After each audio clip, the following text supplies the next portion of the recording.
तो बेटा अब हम पढ़ेंगे अब्बाहु नियम के अपवाद।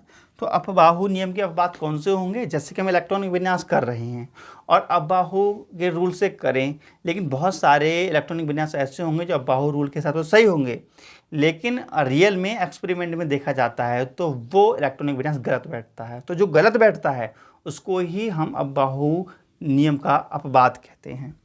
ठीक है बेटा, तो देख लेते हैं जरा कुछ तत्व जिनके परमाणु क्रमांक जैसे कि 24, 29, 41, 42, 44, 45, 47 और 79 और 46 होते हैं, उनके इलेक्ट्रॉनिक विन्यास अब्बाहु नियम से विचलित होते हैं, अर्थात अब्बाहु के रूल से फिट नहीं बैठते हैं।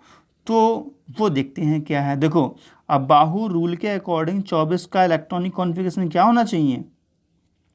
24 का इलेक्ट्रॉनिक विन्यास होना चाहिए 1s2 2s2 2p6 3s2 3p6, ठीक है, 3p6 और 3d4।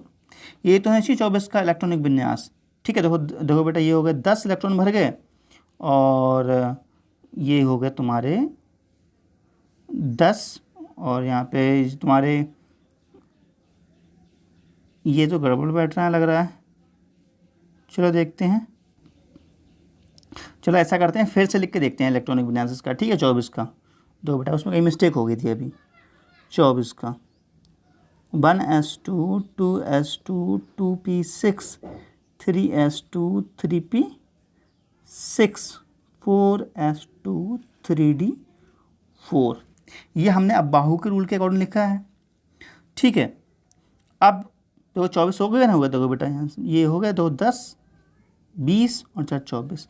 बट एक्सपेरिमेंट के अकॉर्डिंग देखा गया कि ये गलत है, एक्सपेरिमेंट में देखा गया कि इतना नहीं है, तो ये अब्बाहु रूल का अपवाद हो गया, क्योंकि अब्बाहु रूल से इतना होना चाहिए, बट एक्सपेरिमेंट में देखा गया कि ऐसा ये सही नहीं है।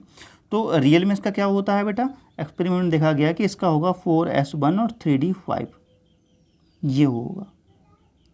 ठीक है, तो ये सही होगा, ये माना गया।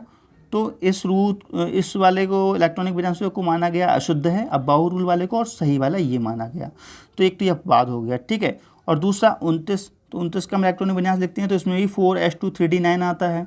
ये तो अब्बाहु रूल से तो सही है, लेकिन एक्सपेरिमेंट के देखा गया कि इतना नहीं था। एक्सपेरिमेंट में आ रहा था 4s1 3d10, तो ये वाला शुद्ध माना गया। तो ठीक है, तो नीचे वाला सही है, ये शुद्ध है, ऊपर वाला गलत है।